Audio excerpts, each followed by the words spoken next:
We are asking this nominee that immediately he moves into the office, let him begin by interrogating these reports. The other issue, Mr. Speaker, which I wanted to comment about is that EACC does not have capacity as we talk to investigate the corruption that is happening in this country. And so I'm going to request him to convince this House to fund EACC in a bigger way so that instances of corruption here and in the counties can be addressed. Thank you, Mr. Speaker. I support.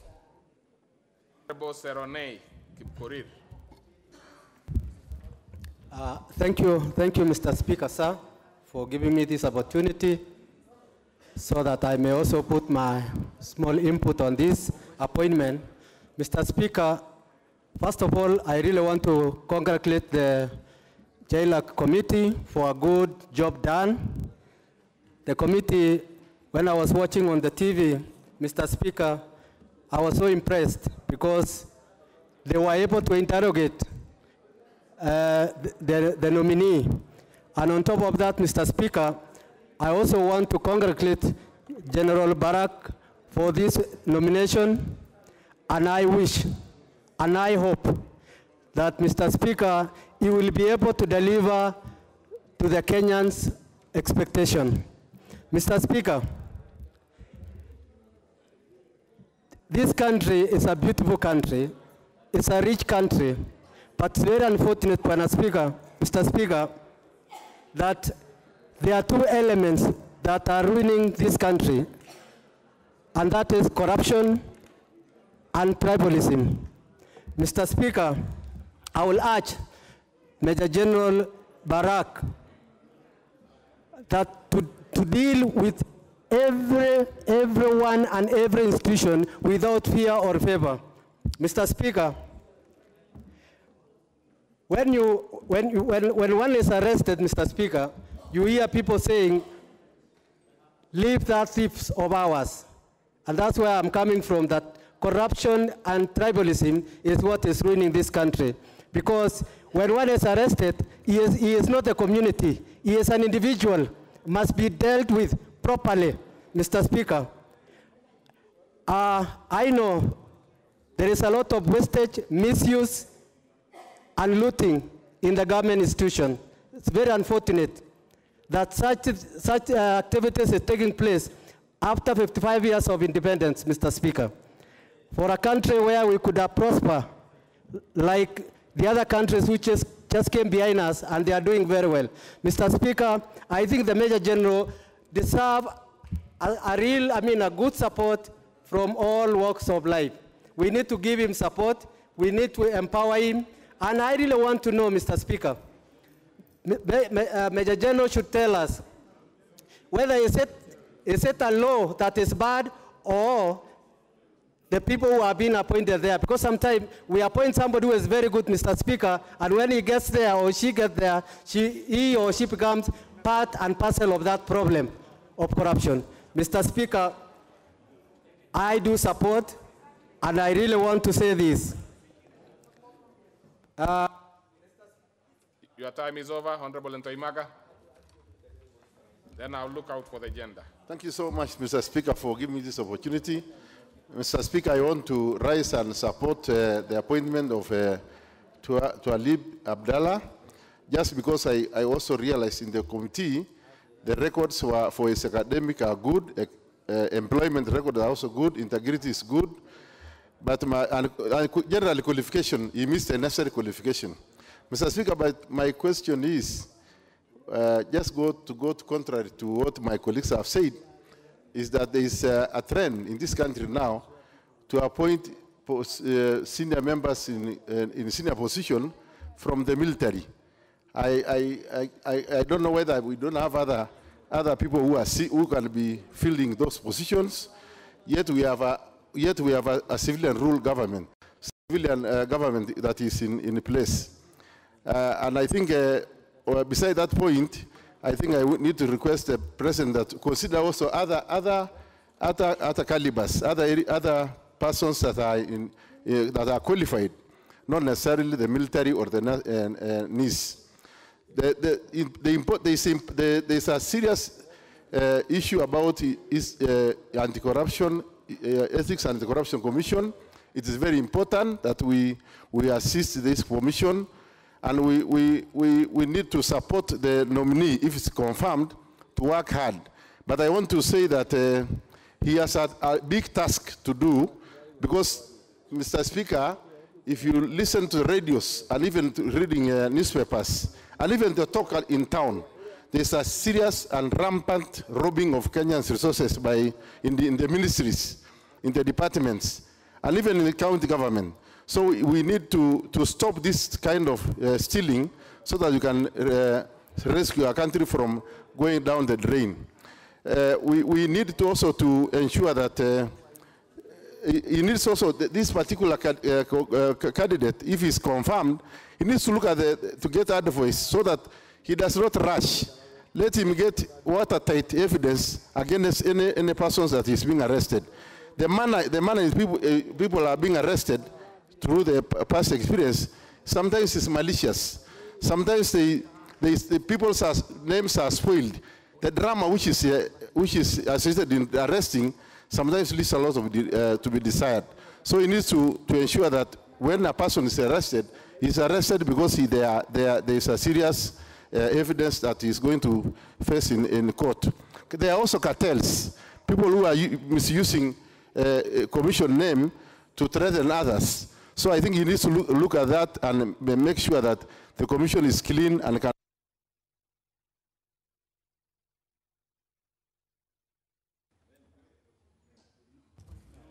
Thank you, Honorable Speaker. I rise to support the motion that this House does approve the nomination of retired Major Twalib Abdallah Barak.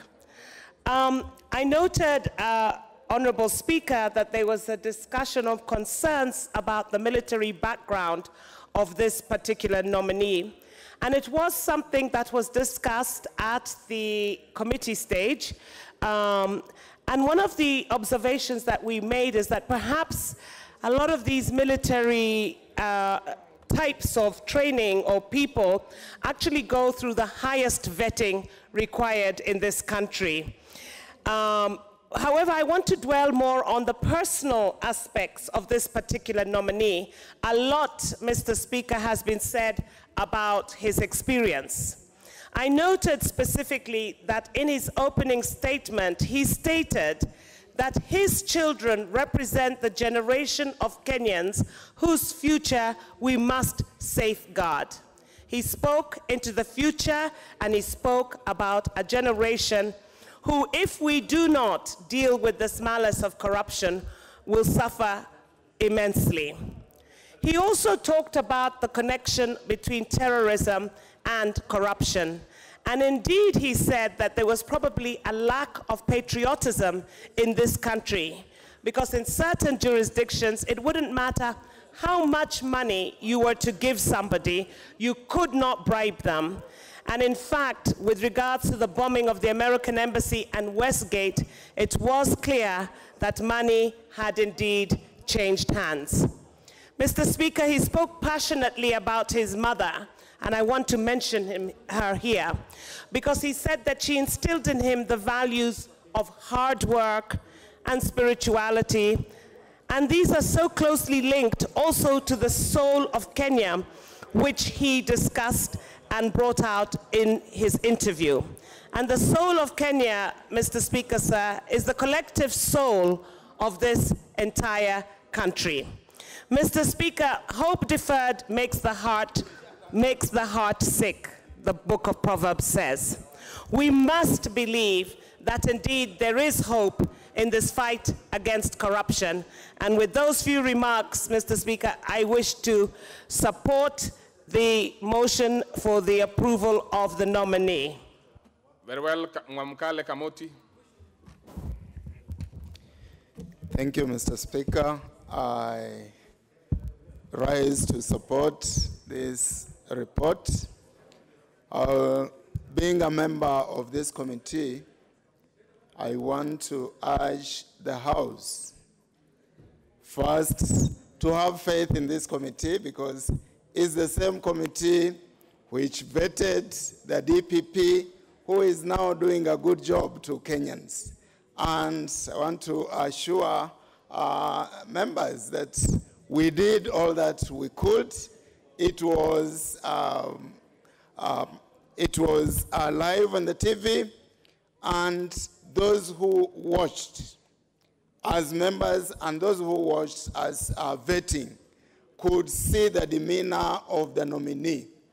This is a guy who is passionate on fighting corruption, and he really showed it with his body language and everything that he said. There has been concerns from members that it is never stated why he left ESCC.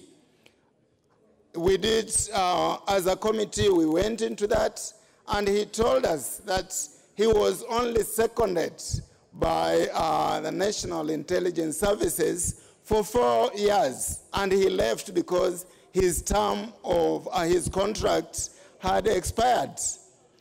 There's also been concerned that the report is not signed. I want to assure members that all the members who attended that vetting unanimously agreed and approved this member. So whether there were signatures or not, it's on record, it's on Hansard, that everybody who attended, all the members did approve. Mr. Speaker, this man is transparent, and he was so at ease when he was told to tell the country his net value. He enumerated all the things that he owned and how his net value had risen to 152 million. So we are dealing with a guy who is very transparent and who is ready to partner with the DPP to take Kenya in the path that they need to be taken in the fight against corruption. With that, Mr. Speaker, thank you, and I support. Thank you, Mr. Speaker. Mr. Speaker, at the outset, I want to say that I support the nomination of retired Major Barak. These are fine officers from the Military Intelligence Corps who formed NIS at the beginning. They are very refined people, and I'm sure he's up to the task. However, he needs to be very aware that Kenya is one large criminal enterprise where people are stealing money or land or votes or exams, even degrees. So we've thrown him in the deep end, and he better be ready to act. The problem with Kenya is actually the national psyche. The national psyche, we've never grown up from what we were at colonial time. At the colonial time, we were justified to sabotage the colonialists by stealing things from the colonialists because it was part of the war effort to win independence. But after independence, we never graduated from that mindset to realize that now this is our property, to realize that this is coming from our taxes. So we need a massive education of the Wananchi to know that this money that's being stolen is coming from their taxes. Many of them don't seem to relate the two. They don't realize that everybody now pays VAT, indirect taxes. Even the person we are burying today, the nail we are nailing on his coffin has paid VAT. But the Wananchi have not yet got to realize this. So now they glorify people who have stolen wealth. They glorify them and they worship them to the extent that when you get an influential office, they expect you to bring the goodies home way above the salary that you earn. So we need a thorough education of our people so they can get out of this. Because if we reach an extent where, take bribery for example, even to be appointed as a chief, people are bribing. To even be recruited into police service, people are selling their land to bribe. Now that is the reason why we had Kolongolo in Trans Nzoia. Because if a policeman bought his position, he's not really interested in serving the people. And that's why this fellow was stealing somebody's wife. When that person protested and beat his wife, we went to arrest the person on a market day. So Wananchi protested, and that's the cause of all this problem. Mr. Speaker, I would like to say that if Major Barak gets there and finds that EACC cannot be reformed, he should bite the bullet and bring a petition here to wind it up. Because the reason for the formation of EACC, then CASA, by retired President Moi, was all wrong. It was supposed to sort of hoodwink the development partners who are telling that corruption was too much, so to show them that he's doing something about it. But actually, really, the intention was not to do something about it. So if Major Barak gets there and finds that EACC is unreformable, bring the petition here, we wind it up, it becomes a department of DCI. Because that's the only way we fight corruption. This is Honorable Thuku Kwenya, member for Kinangop. There is a problem with your mic. Yeah, it's okay now. Thank you, Mr. Speaker, for this opportunity to contribute to this motion on the appointment of the incoming EACC CEO. And I want to thank the Jailer Committee for a job well done. Having said that, that I support the report, I would also want to mention a few things, though my colleagues have mentioned. This country seems to be having high affinity towards appointing ex-military men to positions of investigations and prosecution. And that begs some questions. Is it that the civilians are the most corrupt people? There are people who cannot be trusted with investigative powers, with fight against corruption, because they are the most corrupt. And maybe yes, and maybe not. Having said that, if for sure we are so into appointing ex-military people into these positions, then we should go back to the basics and maybe have our young men, after they've gone through O-level education, then go through some military training, so that then maybe we're going to bring up a people of integrity who are going to be corrupt-free, and we're going to make it easy for the arms that are entrusted with the fight against corruption. Because we are breeding so many young men through a corrupt system, and assuming that a body like EACC is going to root out that culture. That defeats the very purpose for formation of this body. We are supposed to be dealing with a small population of corrupt individuals. But now the whole country seems to be so, corruption seems to be so entrenched, even to our voters down there in our villages, the people that we ask votes from. You see, you can tell they're so corrupt because they want you to give them handouts, even for them to vote for you. I therefore think that as much as we want to believe that appointing Twalib to this position is going to really be the end of corruption, that could be far from the truth. However, we must do first things first. Let's appoint him, but then we must continue with this debate. What is it that we need to do so that then we root out corruption completely from this country? Finally, I want to congratulate this gentleman because he's been seen to be a man of a great patriot. From the report, I can tell that the committee found him to be a man of integrity, and that is the kind of generation that we want to breed. I support this motion, and thank you, Mr. Speaker. Honorable Ferdinand Wanyonyi.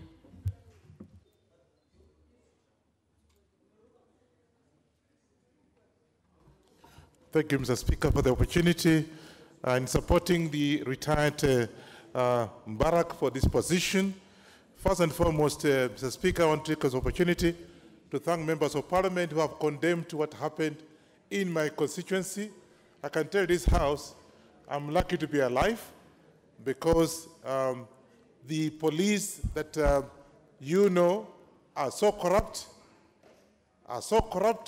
that even when I went as a leader of my constituency to query the people who are actually irritated by what was happening, after killing 2 people on the spot, they could not listen to me.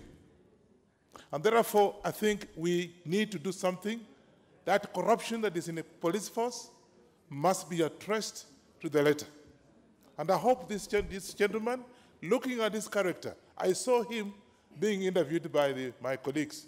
He has a strong character, he has courage, passion for the job. And the fact that he told the people who are interviewing him that if anybody approached him to change his course, he will resign. That's the only reason I'm supporting the candidature of Mr. Barak. But I want to take this opportunity, members of parliament, to say I will not be alive today because of the corrupt policemen. And I think we should do something about that force because it's corrupt. As just mentioned by Honorable Esteli, most of them get into the jobs because the parents or brothers have sold pieces of land to get them in the forces. And we have that kind of clique who have no respect for a member of parliament coming to say, please don't shoot. I had to be rescued, Mr. Speaker, by my bodyguard, who actually is an ex-GSU, to go to a church because bullets were being fired left and right, live bullets.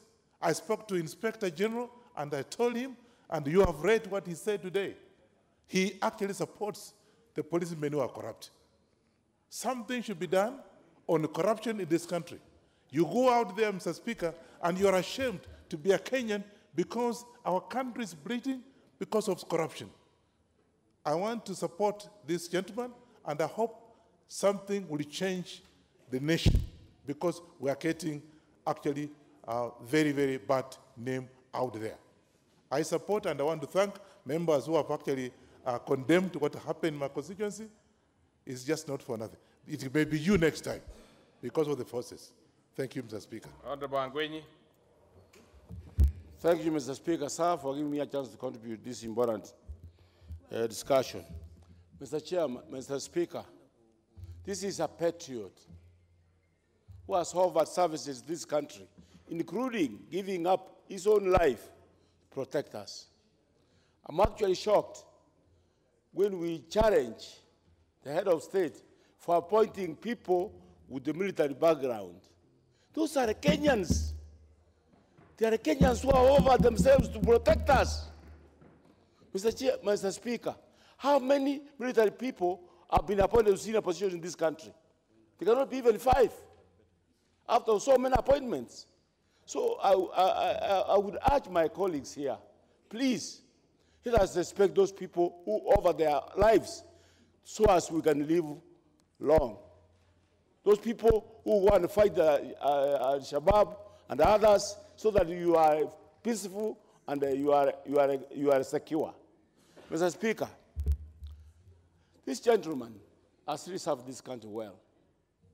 And I'm sure when you combine him with the Kinoti of DCI, and when you combine him with Nujin, is it Nudin or Nuchin?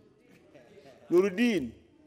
Those 3, if they get the support of the executive and parliament and the judiciary, I'm sure they will reduce, if not eradicate, corruption in this country to the ground. Mr. Speaker, I've done a study of those countries which have moved from third world to first world. So countries like Singapore, Malaysia, South Korea, and China. All of them are one major element. They first tackled corruption. In China, Deng Xiaoping, rather up the most corrupt senior people in the country, including the mayor of Shanghai, who was a brother to the prime minister. And they took them to a seafront, and they sprayed bullets on them. Corruption went from the sky into the ground. So I believe if we support these people, that the people I've just mentioned, and if the judiciary supports, when they take a case to the judiciary, they should dispose of it quickly if we have this evidence. If we support, the executive supports them and gives them the necessary resources, I'm sure we'll achieve in trying to eradicate corruption in this country. With those few remarks, I support. Honorable Odepe Nakara. Thank you, Honorable Speaker. Honorable Speaker, as much as my brother has spoken, I would like to seek for your diligence over this issue. We came purposely for this agenda, and I'm saying that whenever a member has spoken, he gets out. We may remain with few members, and we may not pass this. That's not very clear. You say what is it, Honorable Nakara? I was asking if you can allow us to approve this, because the members are getting out, the number would be very few for us to approve it.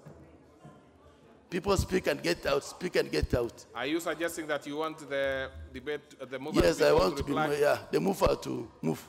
It's up to you, really, because once that is done, I have no choice but to put the question.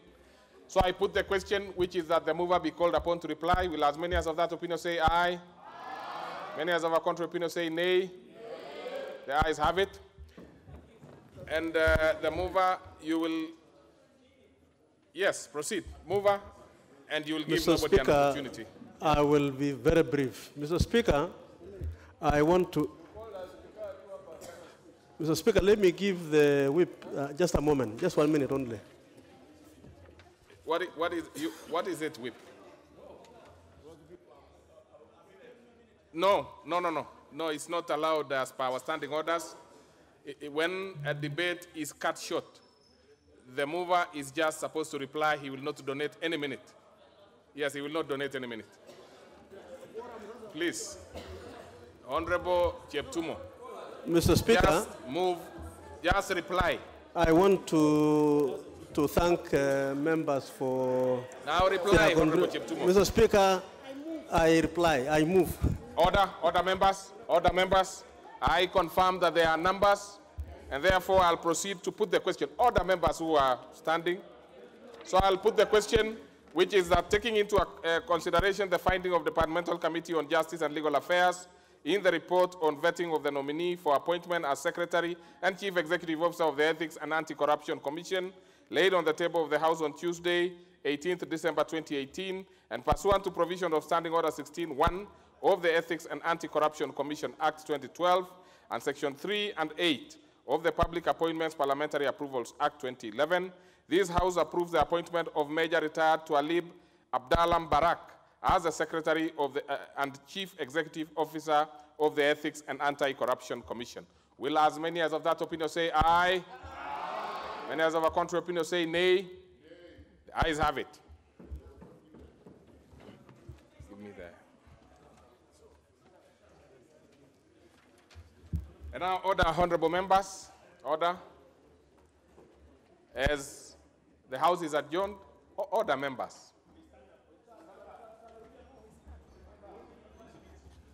Honorable members, time being 16:46 p.m., this House stands adjourned till Tuesday, 12 February 2019 at 2:30 p.m. And Merry Christmas and a Happy New Year, honorable members. Thank you.